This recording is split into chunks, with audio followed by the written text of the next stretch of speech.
Louis XV occupe une position peu enviable dans l'histoire de France. Il se situe entre la gloire et les splendeurs du roi Soleil, dont on oublie souvent le régime absolutiste, et l'explosion de la Révolution française qui mènera au régicide. On ne connaît pas très bien ce monarque qui monta sur le trône après Louis XIV et avant Louis XVI. Et une question se pose lorsqu'on examine son règne. Un roi d'une autre stature aurait-il pu empêcher la Révolution ? Il était l'espoir de la France, c'était le seul à pouvoir porter la couronne. Louis XV n'a pas été à la fin de son règne très populaire, alors on dit le bien-aimé en forme de dérision. Ce surnom de bien-aimé, c'est un petit peu galvaudé, il est devenu un petit peu le bien-aimé des dames. Louis XIV était un roi que l'on avait aimé et pardonné pour ses guerres. Louis XV, on ne le pardonnera pas parce qu'il va les perdre.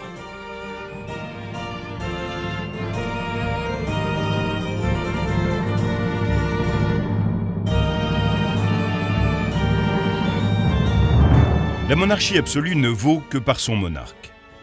Les succès de Louis XIV étaient liés à son caractère hyperactif et à sa capacité à tout contrôler. Louis XV, au contraire, manquait de confiance et n'appréciait pas le rôle public qu'il devait assumer. Il fut très populaire pendant la première partie de son règne. Le climat était plutôt à l'optimisme. Avec son avènement, la population se prit à espérer des jours meilleurs. Mais la France du XVIIIe siècle va connaître des changements radicaux.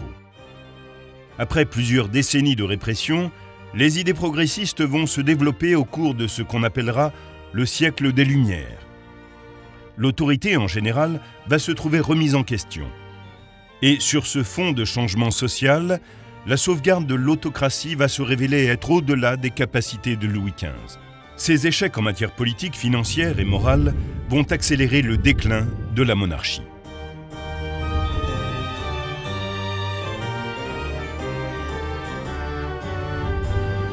Louis XIV, arrière-grand-père et prédécesseur de Louis XV, connut un règne d'une longueur sans précédent, 72 ans. Sous l'autorité suprême du roi, la France se développa jusqu'à devenir l'un des pays les plus puissants au monde et une référence dans le domaine artistique. Louis XIV se vantait d'être le premier roi de France à connaître ses arrière-petits-fils tout en étant encore en bonne santé. Ces 3 générations d'héritiers assuraient sans aucun doute la pérennité de la lignée des Bourbons. Mais au cours des dernières années de son règne, la mort va planer au-dessus de la famille royale. Le roi doit affronter de douloureuses disparitions qui vont mettre en péril sa succession au trône de France. Le grand dauphin, c'est le fils aîné de Louis XIV. On a inventé pour lui l'expression Monseigneur. On s'adresse à lui en l'appelant Monseigneur. Alors on disait de lui qu'il allait être fils de roi, qu'il allait être père de roi et jamais roi. Et ce fut exactement ça, puisque finalement il fut le fils de Louis XIV et de Marie-Thérèse d'Autriche. Il fut le père de Philippe V d'Espagne et il ne régna jamais. Le fils de Louis XIV, le grand dauphin, meurt soudain au printemps 1711, laissant derrière lui 3 fils. L'aîné, le duc de Bourgogne, devient le nouveau dauphin.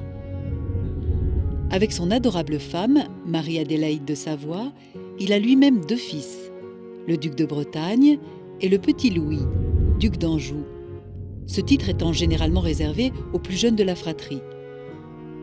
Mais en 1712, le dauphin et son épouse contractent la rougeole et disparaissent à leur tour. Peu après, leur fils aîné, le duc de Bretagne, succombe à la même maladie. Le cadet, Louis, duc d'Anjou, survit miraculeusement grâce à sa gouvernante, Madame de Ventadour, qui interdit aux médecins de l'approcher et le soigne elle-même. Il devient le premier dans l'ordre de succession au trône. Le roi Soleil a 2 autres petits-fils.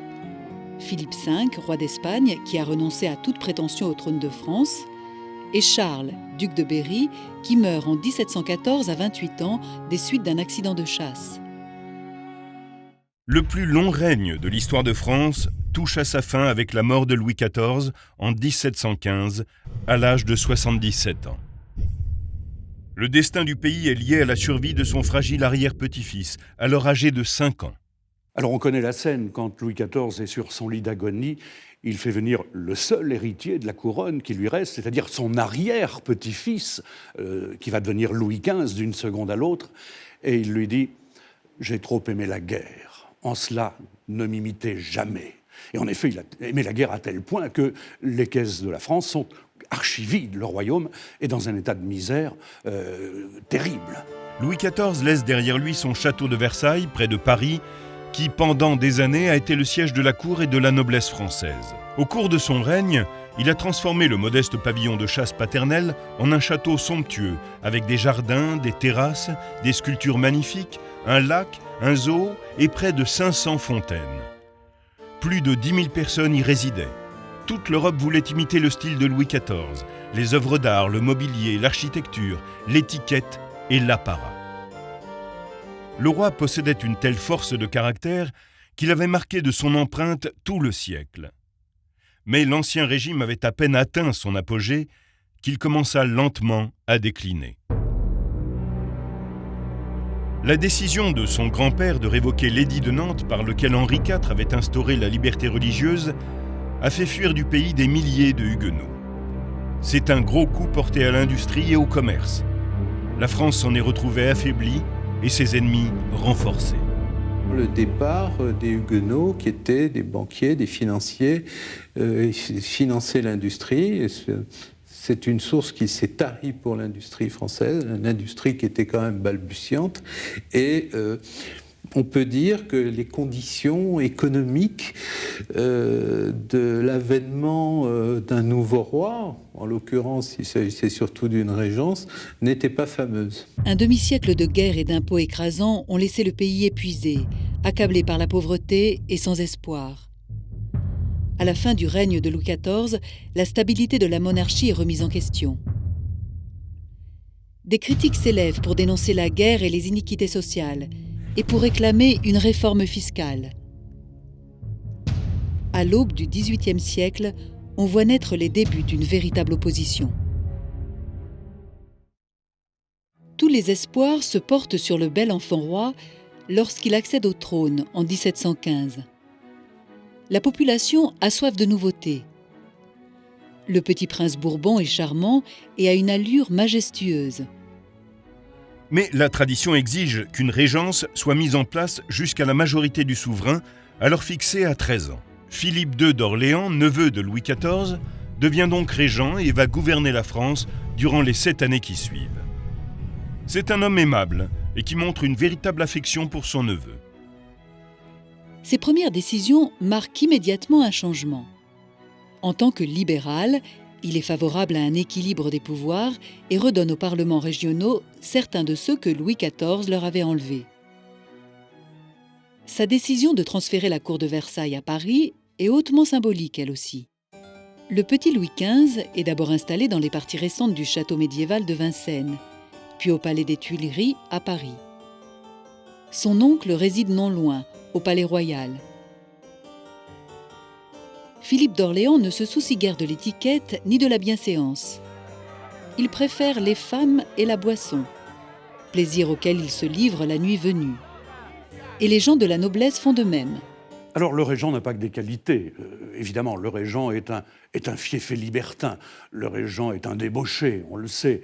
Il a des amis et des ministres avec lesquels il fait des soirées crapuleuses à n'en plus finir, ce qu'on appelait les soupers du régent, où les femmes arrivaient, se donnaient nues, mangeaient nues sur les tables, etc. Cette tolérance nouvelle entraîne une atmosphère de liberté. Paris change radicalement. La ville s'adonne à la boisson, au jeu, à la fête et au luxe. On assiste à une étrange dichotomie entre le relâchement des mœurs et le raffinement des divertissements. Mais le problème de la dette nationale persiste.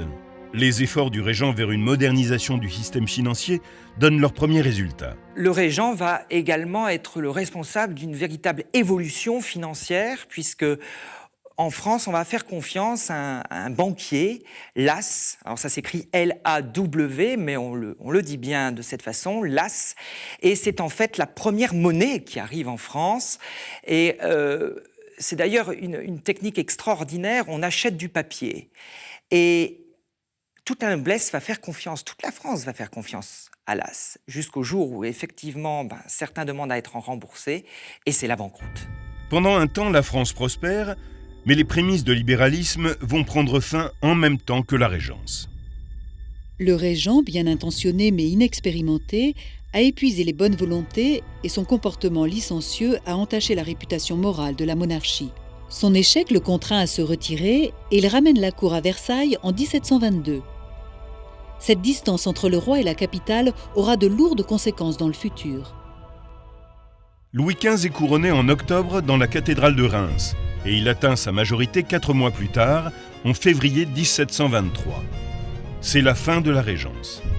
Philippe d'Orléans meurt de ses excès dans les bras de l'une de ses maîtresses la même année.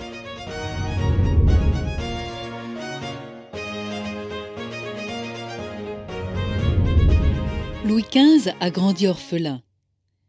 Il hérite le prestige de ses parents, mais il aurait volontiers échangé celui-ci contre leur affection. Bien que sa gouvernante, Madame de Ventadour, l'entoure de sa tendresse, son enfance est cependant solitaire et douloureuse. Malgré son jeune âge, il se conduit avec une grande maturité. Durant la cérémonie du couronnement, il salue les étrangers venus en nombre avec calme et dignité. Éduqué à ne pas laisser paraître ses vrais sentiments, il a fini par assimiler parfaitement cette leçon. Les contemporains de Louis XV ainsi que les historiens s'accordent à dire qu'il était plus cultivé et plus intelligent que son arrière-grand-père, mais qu'il manquait terriblement de confiance en lui.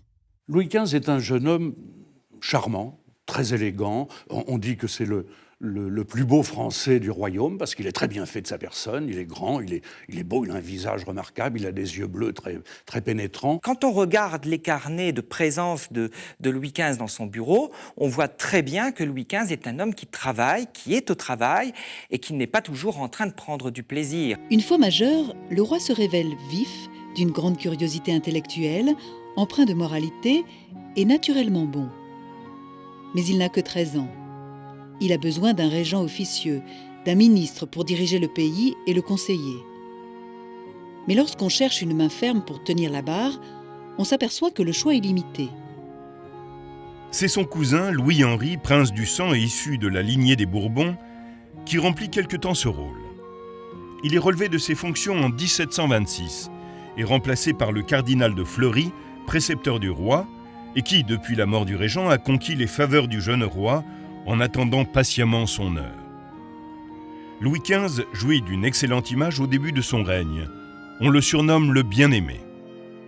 Le cardinal de Fleury restera son Premier ministre pendant 17 ans, tout au long de la période la plus heureuse d'un règne malheureux. Pendant les premières années de son règne, Louis XV est bien perçu parce que il incarne l'espoir, l'espérance, la fin d'un certain despotisme. C'est là où il mérite précisément ce surnom justifié de bien-aimé. C'est un jeune roi qui veut essayer d'éviter la guerre autant qu'il est possible parce qu'il suit en cela le conseil de son arrière-grand-père agonisant. Et la France, ma foi, ne s'en sent pas si mal. Louis, qui a maintenant 15 ans, est en âge de se marier. Une union est conclue en 1725 entre le roi de France et la fille du roi détrôné de Pologne, Marie Leczinska, de 7 ans son aînée. Ce choix choque et irrite la cour, qui parle de mésalliance. Mais il avait été fait pour n'offenser aucune des puissantes cours qui convoitaient le trône de France. Marie va donner à son époux 10 enfants en 10 ans.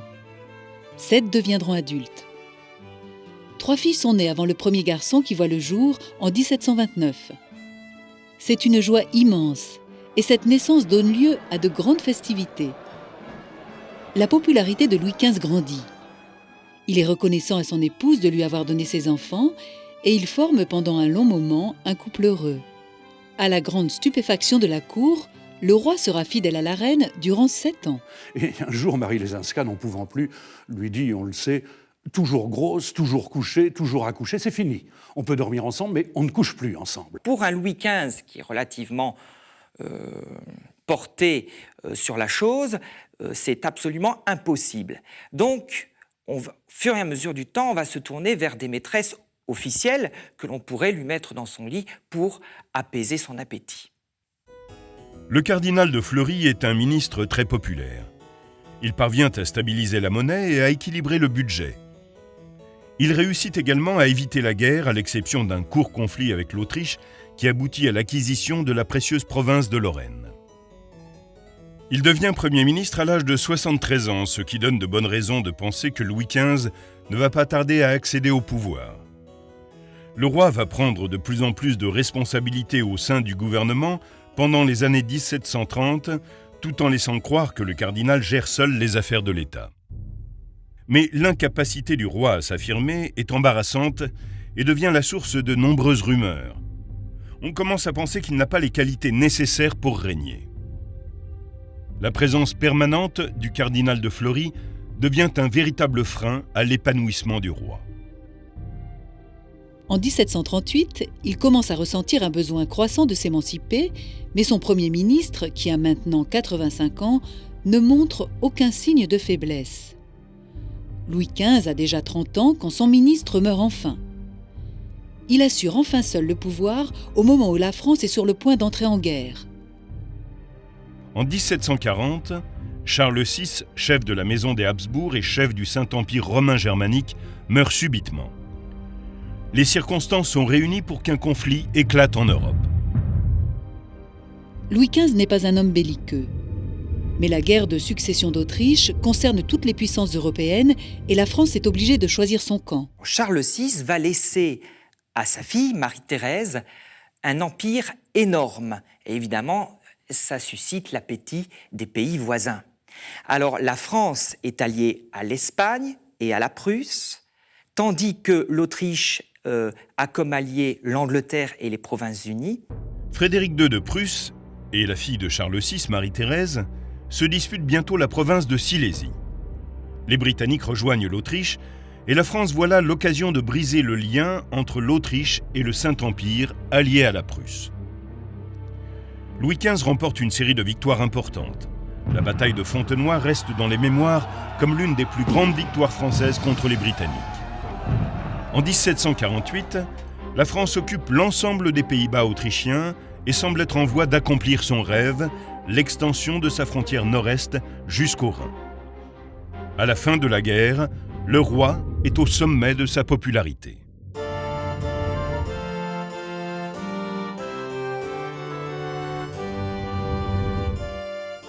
Le roi Louis XV est également célèbre par sa maîtresse, Madame de Pompadour.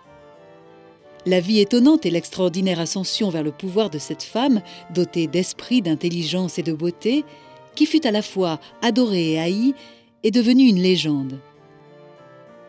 Jeanne-Antoinette Poisson naît à Paris le 29 décembre 1721.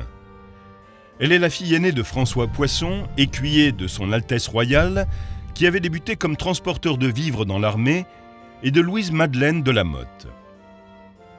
La famille Poisson appartient à la classe moyenne, mais jouit des avantages que lui procurent des amis haut placés. Alors Monsieur Poisson, lui, il est contraint à l'exil à la suite d'une affaire de fourniture aux armées qui tourne mal.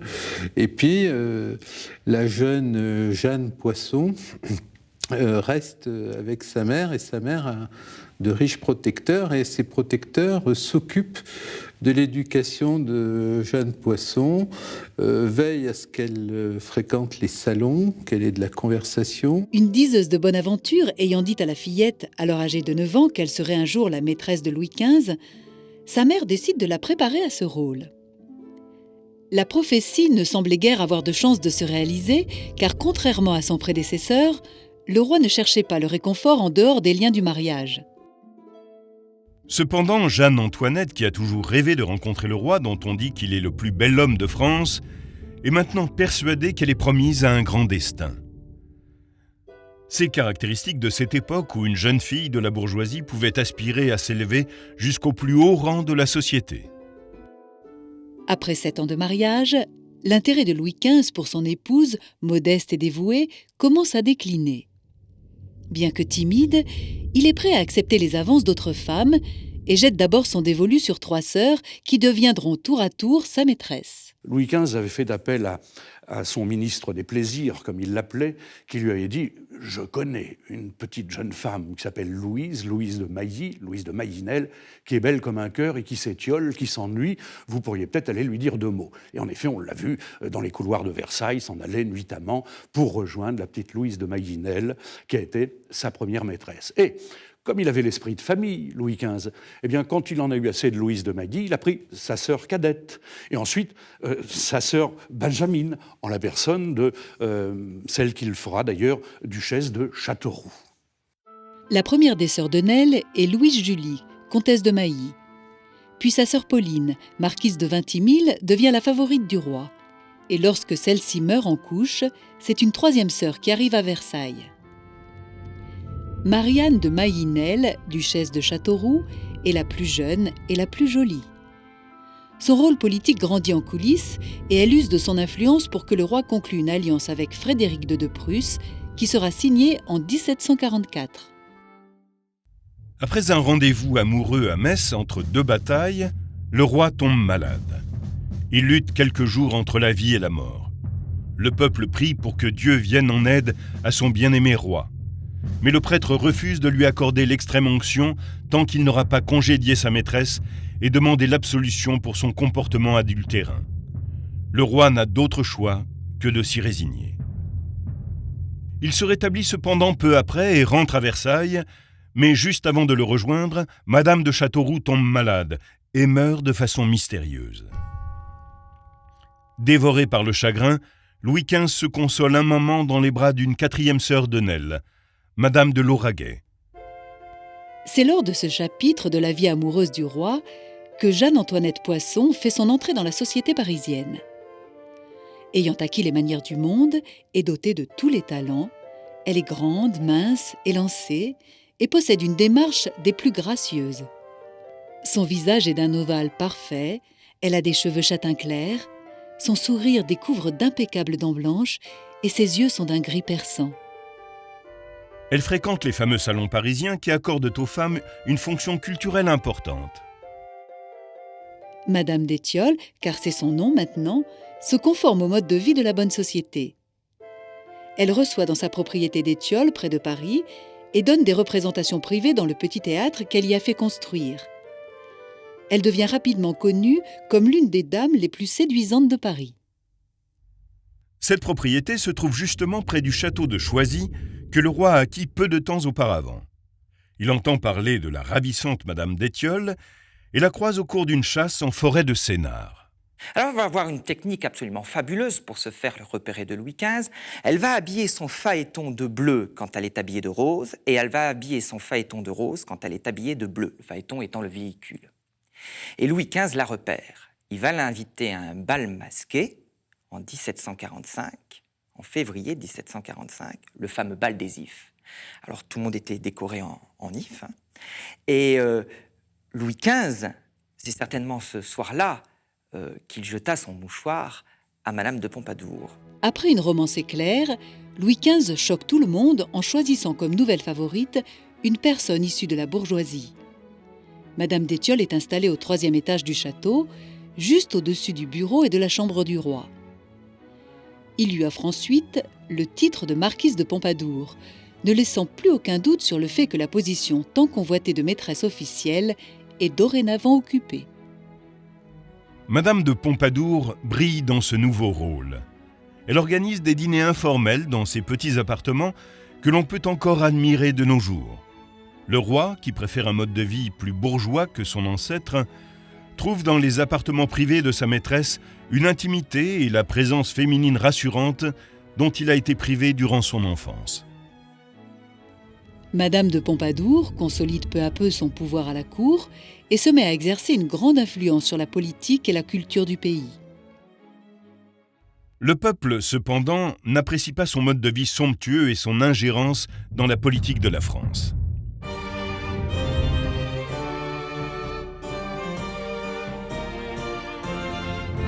Malgré les critiques, Madame de Pompadour est sincèrement soucieuse du bonheur de son amant, et c'est ainsi qu'elle participe largement à la culture de son époque. Madame de Pompadour a été pour Louis XV, j'allais dire son éminence rose, en quelque sorte, parce que, d'abord, sa psychologue ou sa psychothérapeute, parce que Louis XV était quelqu'un de dépressif, récurrent, il avait des dépressions considérables, et elle le soignait à sa manière, c'est-à-dire en organisant des soirées, en jouant des pièces de théâtre, en lui faisant faire la cuisine, et puis surtout en étant son ministre des Beaux-Arts. Je crois que le véritable premier ministre de la Culture dans l'histoire, c'est Madame de Pompadour. Si le règne de Louis XV est souvent considéré comme l'apogée de l'architecture française et des arts décoratifs, c'est en grande partie grâce au mécénat exercé par la marquise. Madame de Pompadour, c'est la création de la porcelaine de Sèvres, c'est le renouveau de la porcelaine de France. Mais c'est aussi des châteaux qu'elle achetait, qu'elle rénovait, qu'elle revendait avec beaucoup de bénéfices. Crécy, Champs-sur-Marne, Ménard, la Celle-Saint-Cloud, également l'hôtel d'Évreux, qui deviendra l'Élysée. Elle a fait bâtir des quantités de monuments, l'école militaire. Elle occupe une place capitale dans l'époque Louis XV. Et quand on parle du style Louis XV, c'est-à-dire le style un peu rococo, eh bien on devrait, je crois historiquement dire, le style Pompadour. Madame de Pompadour est une collectionneuse passionnée d'œuvres d'art et de mobilier précieux. En tant que mécène royale, elle assure la subsistance d'artistes ainsi que de leurs familles durant de nombreuses années. Le style que l'on associe à l'Europe du XVIIIe siècle est appelé rococo. L'art, en constante évolution, reflète les idées et les aspirations de son époque. Ce nouveau style reflète la réaction aux règles rigides établies par Louis XIV. Auparavant, l'Académie royale contrôlait la vie artistique du pays. La période de la Régence amorce un changement décisif. Le rococo ressemble au théâtre baroque, mais à une échelle plus petite, plus intime et plus légère. Les paysages et la peinture de guerre deviennent à la mode, et l'on voit apparaître un courant de sensualité raffinée.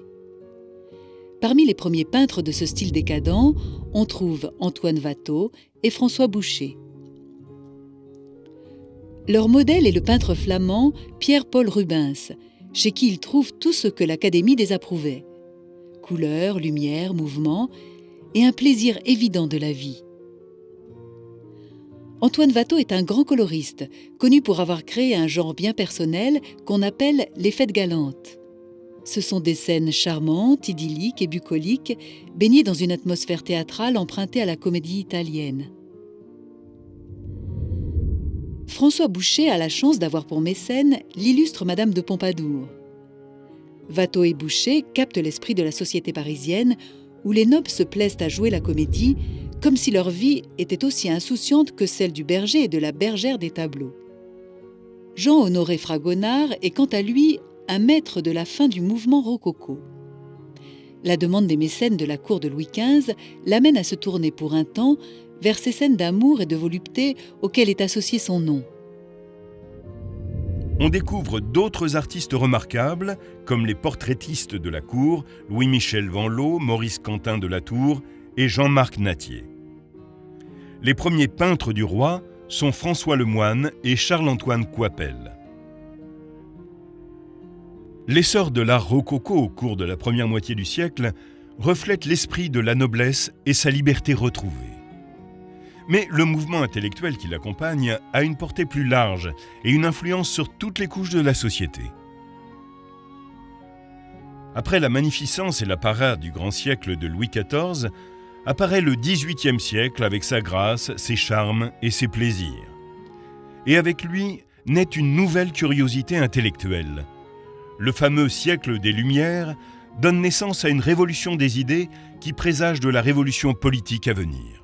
Madame de Pompadour, c'est une femme qui a beaucoup d'ouverture.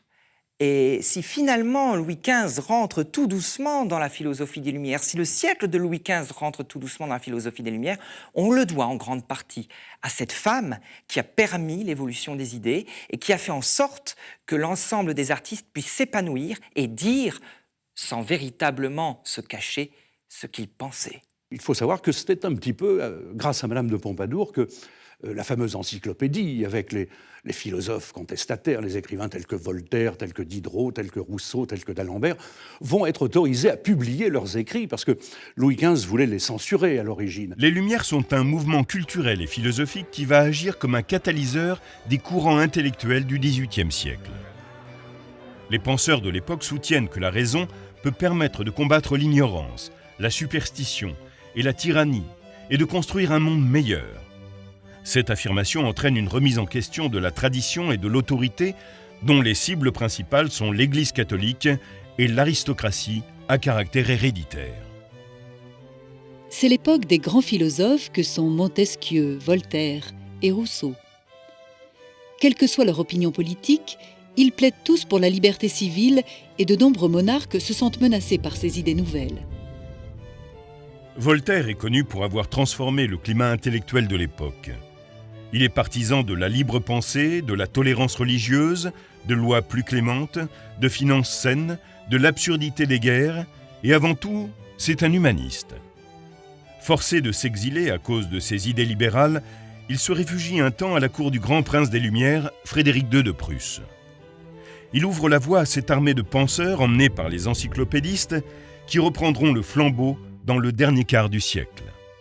Ces érudits font partie du mouvement libéral favorable aux réformes qu'on appelle parti philosophique en opposition au parti des dévots qui défend les intérêts de l'Église. Madame de Pompadour est une libérale. Elle soutient son ami Voltaire, les éditeurs des encyclopédistes et Denis Diderot contre les attaques de l'Église. C'est elle également qui manœuvre pour faire entrer au Conseil du roi des acteurs du parti philosophique.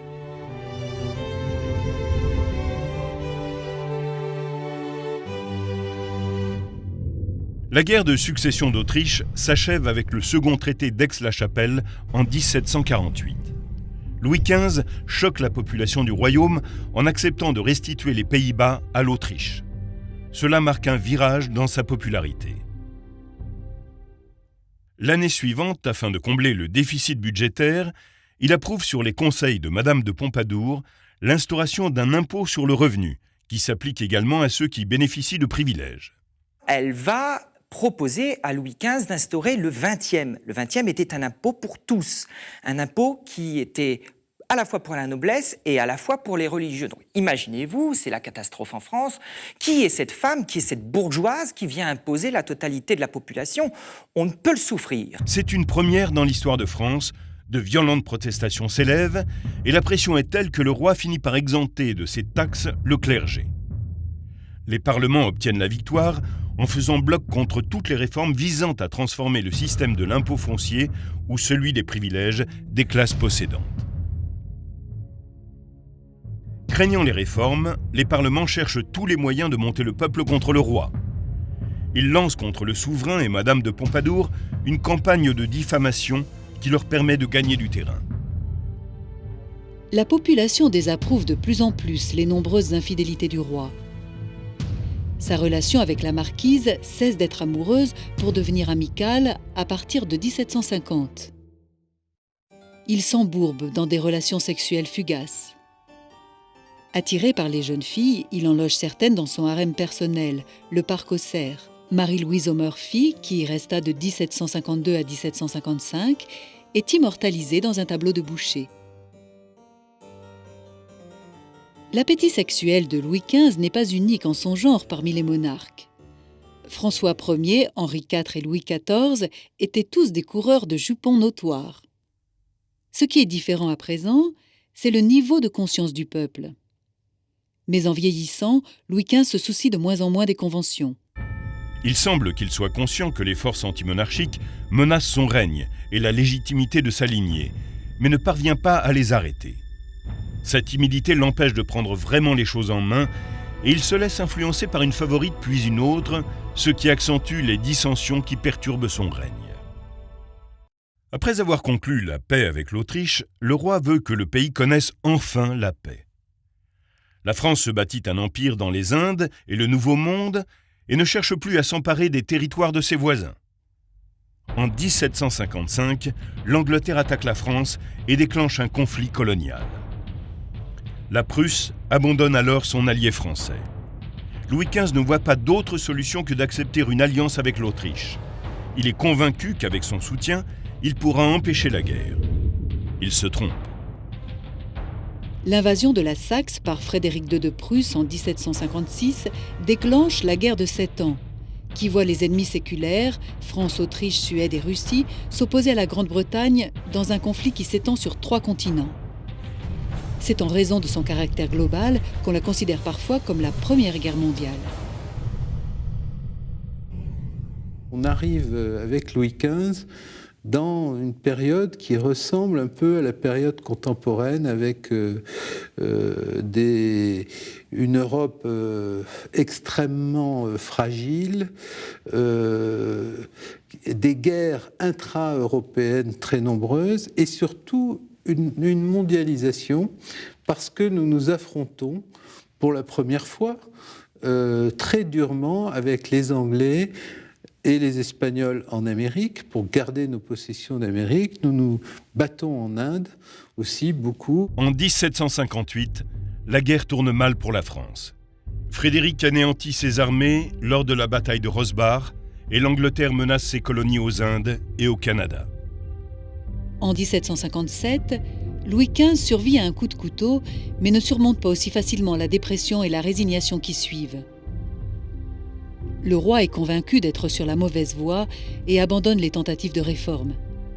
La population est furieuse, d'autant qu'il ne se résout pas à quitter sa maîtresse. Pour changer la tournure des événements, le ministre de la Guerre est démis de ses fonctions et le duc de Choiseul, officier, diplomate et homme d'État, devient le nouveau Premier ministre. La guerre va avoir de profondes conséquences en France et en Angleterre. Quand elle se termine, en 1763, la quasi-totalité de l'empire colonial français en Inde et en Amérique revient à la Grande-Bretagne. Le traité de Paris sera un épisode des plus humiliants pour la monarchie française. La France, évidemment, ne se sortira pas brillamment puisque les Anglais vont pas nous anéantir, hélas, mais récupérer toutes les colonies, ou presque, que nous avions au Nouveau Monde. Et c'est à la suite aussi de ça que la langue française, qui était la langue la plus parlée au monde, va être écrasée par la langue anglaise, puisque les Anglais s'installent un peu partout, là où nous avions nos colonies. Choiseul est depuis 10 ans à son poste de Premier ministre. Son objectif est que la France redevienne une grande puissance. En 1770, le roi, qui ne veut pas d'une autre guerre, est irrité d'apprendre que son ministre projette de défendre l'Espagne contre l'Angleterre dans un conflit au sujet des îles Falkland. Il devient de plus en plus renfermé et poursuit sa propre stratégie dans le but de restaurer la puissance de la France. Des documents révèlent qu'il se servait d'un réseau d'espions pour mener des négociations secrètes. Tout cela en vain. Durant la décennie qui suit la guerre de 7 ans, des changements significatifs se produisent à la cour. Madame de Pompadour meurt en 1764 à l'âge de 43 ans. Elle a dû user de toutes ses ressources pour se défendre contre les intrigues et les cabales d'une cour liguée contre elle. L'extraordinaire capacité de résistance de la marquise lui a permis de préserver pendant 20 ans sa relation avec le roi. Louis XV a trouvé en elle une interlocutrice indispensable dans la gestion de l'État. Aujourd'hui, elle est considérée comme une des femmes les plus influentes de l'histoire de France. Madame de Pompadour va être une des maîtresses en titre les plus importantes de l'histoire de France. Elle va rester 19 années à la cour, de 1745 à 1764. On a souvent parlé de l'influence politique de Madame de Pompadour, pas en bien d'ailleurs. C'est vrai que c'est elle qui est responsable de l'avènement de Choiseul à l'État, mais elle n'a pas fait et défait les ministres comme on l'a si souvent dit. Non, Madame de Pompadour est une femme qui prend des décisions souvent très justes, qui va tirer un petit peu les ficelles, mais pas autant que cela au niveau politique. Un an plus tard, le roi perd son fils unique qui meurt de la tuberculose. Le dauphin laisse derrière lui 3 fils, dont l'aîné, Louis-Auguste, héritier du trône, épouse Marie-Antoinette, la fille de l'archiduchesse d'Autriche, le 16 mai 1770, dans la chapelle royale de Versailles. Elle a 14 ans, et Louis, 1 an de plus. La jeune archiduchesse a été envoyée en France pour raffermir l'alliance si fragile avec l'Autriche. La mère Marie meurt en 1768. L'année suivante, Jeanne Bécu, comtesse du Barry, devient la maîtresse officielle du roi. Sa relation conflictuelle avec Choiseul permet aux intrigants de le faire destituer et remplacé par René-Nicolas de Maupeou. Aux yeux du monde, les pertes territoriales et la débauche de la cour conduisent la France à sa perte. et dans le pays, le mécontentement s'amplifie.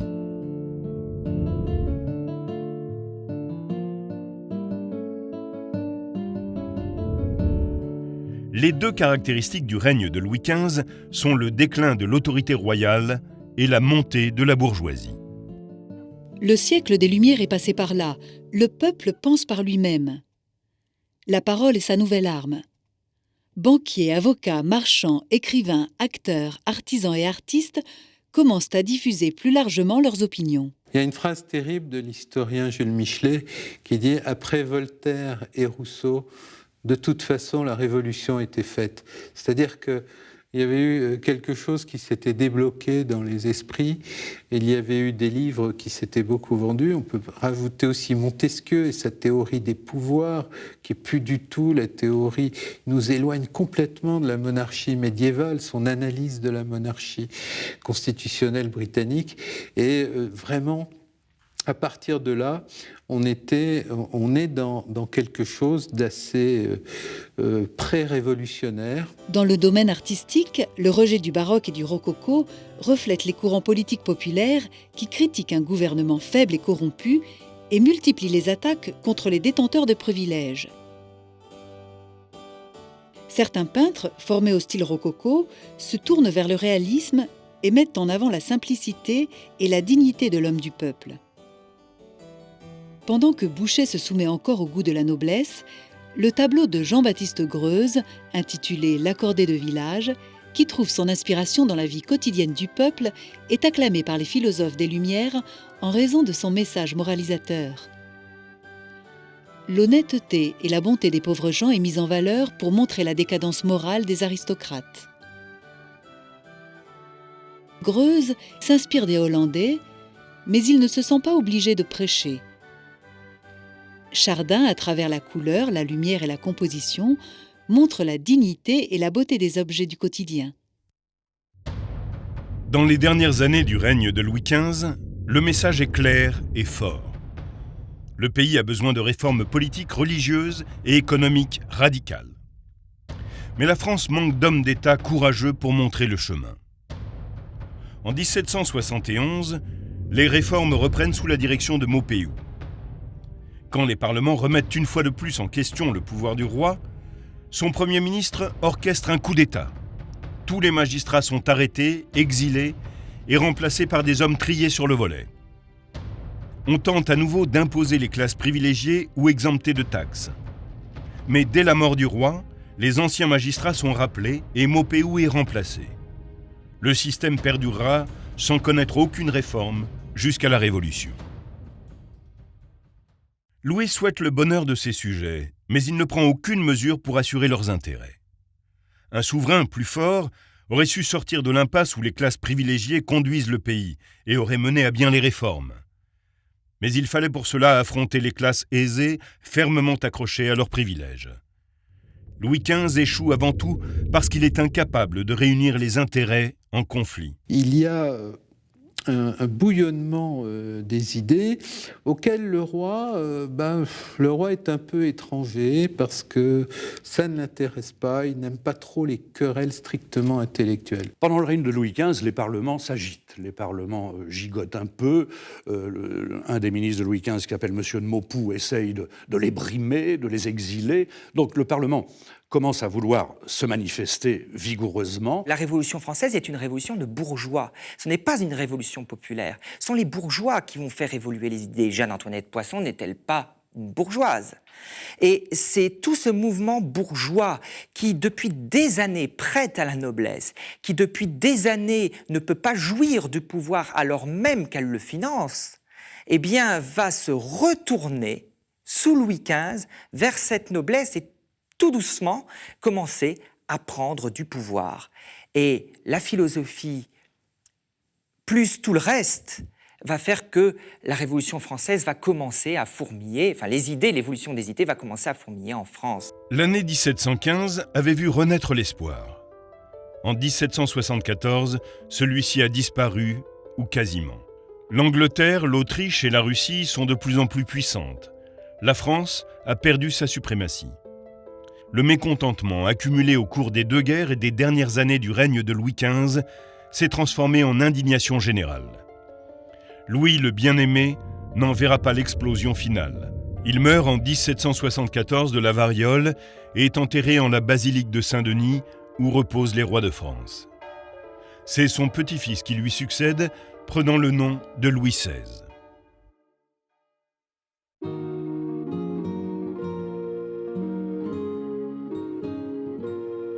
Louis XV a régné pendant près de 60 ans. Il a reçu le surnom affectueux de Bien-Aimé au début de son règne, quand il était beau, jeune et que le pays vivait en paix et dans la prospérité. Il est vrai que le peuple était alors plus heureux qu'il ne l'avait été sous son prédécesseur Louis XIV et que la discrétion du nouveau monarque a peut-être masqué l'importance de ses réalisations. Mais durant la seconde moitié de son règne, l'échec du gouvernement dans les domaines de la politique, de l'économie et de la morale va mener la monarchie vers son déclin. Au cours des années qui suivent la mort de Louis XV, les voix se rassemblent. La France devient de plus en plus consciente d'elle-même. Le peuple veut partager les responsabilités avec le gouvernement. Il désire voir régner la tolérance religieuse et se mettre en place une nouvelle vision de l'agriculture, source principale de la richesse nationale. Selon les critères de son époque, Louis XV n'était pas un mauvais homme. Sa tragédie, qui fut celle de la France, c'est qu'il avait hérité d'une fonction qu'il n'aimait pas et d'un système politique qui exigeait plus d'esprit d'initiative qu'il n'en était capable. Il a été au pouvoir pendant une période de changement radical des idées politiques, sociales et intellectuelles.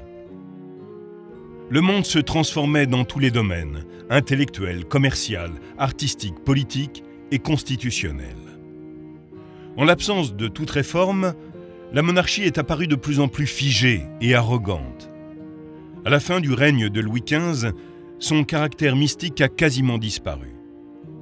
Toutes les institutions ont perdu leur prestige, la noblesse et ses privilèges, l'Église et son intolérance, les parlements et leur mauvaise volonté, l'armée et sa corruption. Une monarchie plus engagée, souple et forte à la fois, aurait sans doute su pérenniser l'autocratie dans le cœur et dans l'esprit de ses citoyens. D'un autre côté, les forces en jeu étaient peut-être trop puissantes pour qu'un seul homme puisse y résister. Pour Louis XV, intelligent mais en conflit avec lui-même, qui possédait un jugement fin mais manquait trop de confiance pour agir, la situation était trop complexe pour qu'il puisse la gérer convenablement. Malgré une jeunesse douloureuse et un lourd héritage, Louis XV rassembla ses forces pour sauvegarder le régime de monarchie absolue qu'il transmit à son petit-fils Louis XVI. Mais sa célèbre phrase « Après moi le déluge » montre qu'il était parfaitement conscient du fait que son pays allait vers une révolution qu'il ne savait comment empêcher.